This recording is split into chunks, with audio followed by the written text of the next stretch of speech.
Let's talk about your transition a little, man. I know we talked, the episode that just aired, we talked about this, the transition from the military life, especially the special operations community, leaves for a lot of guys, a big void. You know what I mean? You don't have the camaraderie of the guys, and, something that you were really passionate about, that you kind of strive for a big chunk of your life to achieve and obtain. And then that's suddenly removed.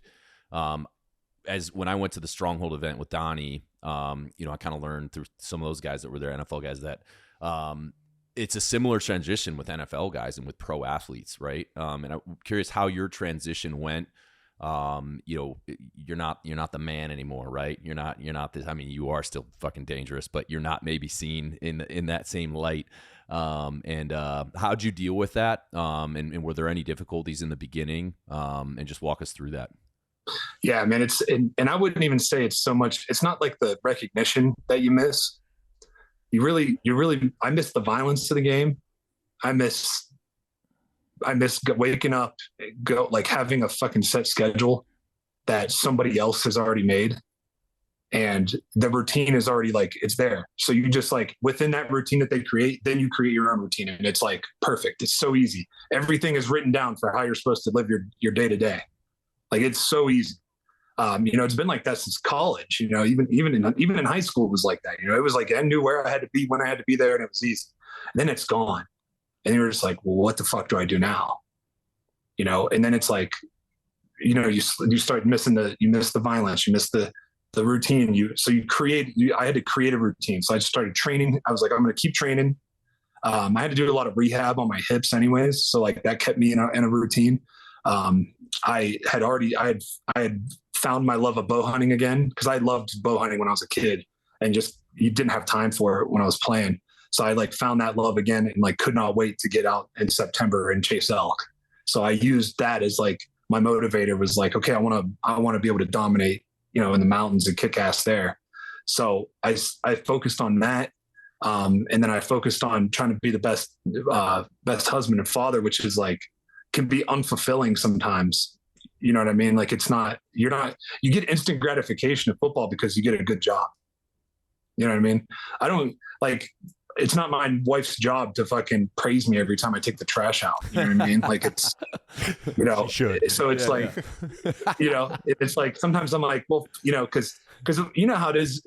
If either of you are are married, you know what it's like, man. The day-to-day grind gets fucking and it's not even hard shit. It's just dumb shit, dishes and fucking, clean bottles. Yeah.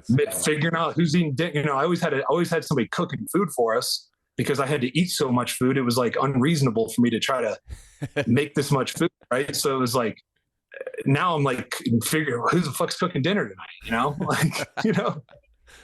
Just dumb shit like that. That is then you do it and you're oh, well, I did this and I did that. And it's then you start trying to keep score, and it's well, this is stupid. It's not a competition here. We're a team. I do this, you do that. We should be doing it for the greater good. And so I struggled with that. At first with just the day-to-day minute things. Cause my job was to, even in the off season, my job was to wake up, go train, eat, come home, sleep, get up, go train again. That was what I did. That was my routine, was just to train and get better at my craft. Cause I was obsessed with it. And that's what you have to do to stay at the top. You have to do that. So really what it comes down to when it comes to transitioning, I think it's finding something that you like to do. You have to like doing it, and it has to be challenging. There has to be parts of it that you don't like to do, that you have to force yourself to do. Right. I fucking hate rucking. I hate it. I don't mind. I like hiking for a reason. When my bow's in my hand and I'm hiking, I'll go 12 miles it's fucking nothing and be oh shit, I gotta go 12 miles back now. But if you just tell me hey, to get ready for those, you have to ruck, I'm oh, I fucking hate it. It's so boring, and it takes forever, and it's time consuming. And so that's something I forced myself to do once a week. I'm going to ruck once a week. Right. So I'll pack fucking 100 pounds in my pack, throw the Cafaro on, and fucking go and try to get 5 miles in. And it sucks every time. It never gets easier. It just sucks. Things getting in the cold tub. Getting in the fucking cold tub sucks, but I do it because I know that it's like keeping that edge. Yep. You know, you have to keep your edge. You know, I think there's too many guys, you know, especially men that just like don't keep their edge. And they don't know where to direct that edginess into. Right. So it's like, how do I direct this?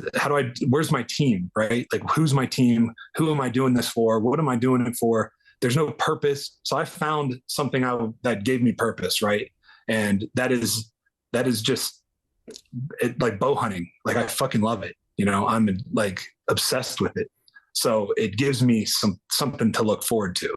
So planning those hunts and getting the filming behind it and making sure it looks good and giving like people like a real experience when they watch my films. Like I want it to be something that I could be proud of. Right.